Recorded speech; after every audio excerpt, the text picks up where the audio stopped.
আসসালামু আলাইকুম বন্ধুরা, কেমন আছেন? আশা করি সবাই ভালো আছেন। তো আজকে ঈদের তৃতীয় দিন, সবাইকে মানে ঈদ মোবারক দিতেই পারি আর কি। ঈদ মোবারক এবং প্রাণ ঢালা ঈদের শুভেচ্ছা। দ্য নিউ ইয়র্ক টাইমস একটা বিস্ফোরক একটা রিপোর্ট মানে ছেপেছে আর কি, তাদের অনলাইন পোর্টালে আপনারা গেলেই দেখবেন। এবং বাই মুজিব মার্শাল অ্যান্ড সাইফ হাসনাত।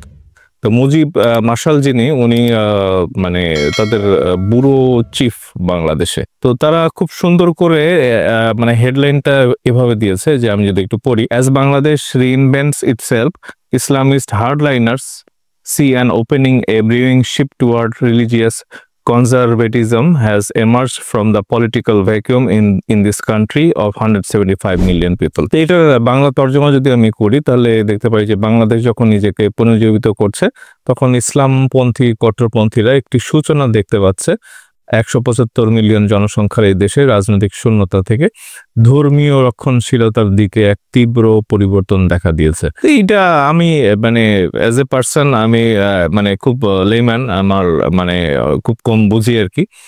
তো আমার কাছে এটার সত্যতা কিছুটা আছে আর কি। তো আওয়ামী লীগ এবং ভারতের গৌতম মিডিয়ায় শুধু বলবে যে বাংলাদেশে চরমপন্থী বা ইসলামী মৌলবাদের উত্থান হচ্ছে, তো সেটা না। মানে আমাদের আসলে ৭১ পটভূমি যদি আমরা দেখি, তো তখন আসলে দাড়ি টুপি দেখলেই কিন্তু সাধারণ মানুষের একটা আতঙ্ক হতো আর কি। মানে ৭১-এর যুদ্ধে আমরা দেখেছি যে রাজাকারের ভূমিকা আর কি, এবং ওই দাড়ি টুপি একটা আতঙ্কের ব্যাপার ছিল আর কি। মুক্তিযুদ্ধে তারা রাজাকার হিসাবে কাজ করেছে, যদিও বিতর্কিত হয়ে গেছে রাজাকার টার্মটা আর কি। তো এখন ৭১-কে যদি আমরা ধারণ করি, আমাদের এটা মানতেই হবে যে ইসলামী পন্থী যারা নাকি দাড়ি টুপি বা সুন্নতি লেবাসী আর কি, তাদের মধ্যে একটা বিরাট সংখ্যক মানুষ পাকিস্তানি হানাদার বাহিনীদের সমর্থন দিয়েছে। আওয়ামী লীগের অনেককে আমরা বলতে শুনেছি যে এই জামাত ইসলামী হচ্ছে যে রাজাকারের দল আর কি। তো এইটা মানে একটা তো পক্ষ আছেই, যে ধরেন আমরা যদি তাদের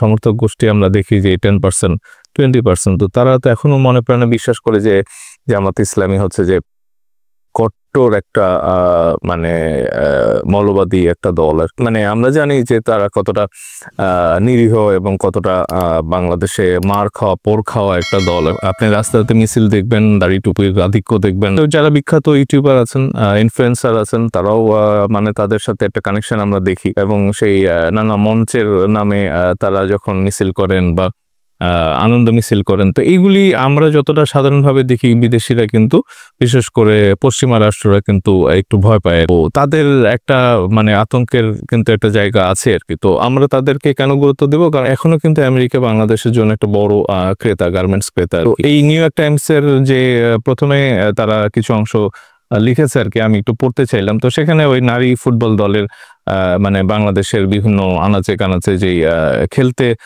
বারণ করা বা প্রতিবন্ধকতা সৃষ্টি করা বা ওই তৌহিদি জনতার যে মানে আক্রমণ, এগুলি তারা ফোকাস করেছে আর কি। এবং দেখেন রিসেন্টলি ওড়না পরা নিয়ে যে যুবক এক ধরনের টিজ করেছিল একটা মেয়েকে আর কি। তো তাকে পাকড়াও করা হয় এবং থানা থেকে তাকে ছাড়িয়ে নিয়ে যাওয়া হয়, এবং সেখানে ইসলামী যে বেশভূষার যারা ছিলেন আর কি, এবং তারা ওই তাকে ফুলের মালা দিয়ে বরণ করে মানে থানা থেকে বের করে নিয়ে যেন। কিন্তু এইটার কথাও তারা লিখেছে আর কি। এবং মানে আরো তারা লিখেছেন যে রাজধানী ঢাকায় এক সমাবেশে বিক্ষোভকারীরা সতর্ক করেছিলেন এবং বলেছিলেন যে যদি সরকার ইসলামকে অসম্মানকারী কাউকে মৃত্যুদণ্ড না দেয়, তাহলে তারা নিজের হাতেই মৃত্যুদণ্ড কার্যকর করবে আর কি। এবং আরো তারা এই নিউ ইয়র্ক টাইমস এর প্রথমে যে অংশটা আছে সেখানে লিখেছে যে, যদি তর্জমা করি, যে কয়েকদিন পর একটি নিষিদ্ধ গোষ্ঠী ইসলামী খেলাফতের দাবিতে একটি বিশাল মিছিল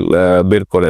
তো এই মিছিলটা হচ্ছে যে হিজবুত তাহরির মিছিল আর কি। তো তারা তাদের সেই মিছিলের মধ্যে গেরুয়া রং আমরা দেখেছি, এবং কয়েকজন আওয়ামী পন্থী লোকজনও দেখেছে আর কি। তো তারা তো এগুলি করেছে, এগুলো করে নিউ ইয়র্ক টাইমসে ছাপিয়ে দেওয়াটাই আসলে তাদের একটা উদ্দেশ্য, যে মানে এটা এমন একটা জায়গা থেকে ছাপানো হবে এবং সেটা সারা বিশ্ব ওয়েস্টার্ন কান্ট্রির সবাই এটা দেখে একটু ভয় পাবে আর কি। তো এটা আসলে চক্রান্ত চলতেছে। এবং দেখেন বাংলাদেশ যখন তার গণতন্ত্র পুনর্গঠন ও তার 175 মিলিয়ন মানুষের জন্য একটি নতুন ভবিষ্যৎ তৈরির চেষ্টা করছে, তখন দেশের ধর্ম নিরপেক্ষ মুখোশের আড়ালে দীর্ঘদিন ধরে লুকিয়ে থাকা ইসলামী চরমপন্থার ধারাটি ফুটে উঠছে। তো সরকারের যে উপদেষ্টা, তথ্য উপদেষ্টা মাহফুজ সাহেব, উনি অনলাইন যেই নিউ ইয়র্ক টাইমসের যে রিপোর্ট আছে সেই রিপোর্ট প্রসঙ্গে বলেছেন যে বাংলাদেশে উগ্রপন্থার সুযোগ নিতে দেওয়া হবে না। তো বন্ধুরা, এখনকার মতো এইটুকুই, খুব তাড়াতাড়ি ফিরবো। আপনারা যারা নতুন এই ভিডিওটা দেখতেছেন অবশ্যই সাবস্ক্রাইব করবেন, লাইক কমেন্ট শেয়ার দিয়ে সাথেই থাকবেন,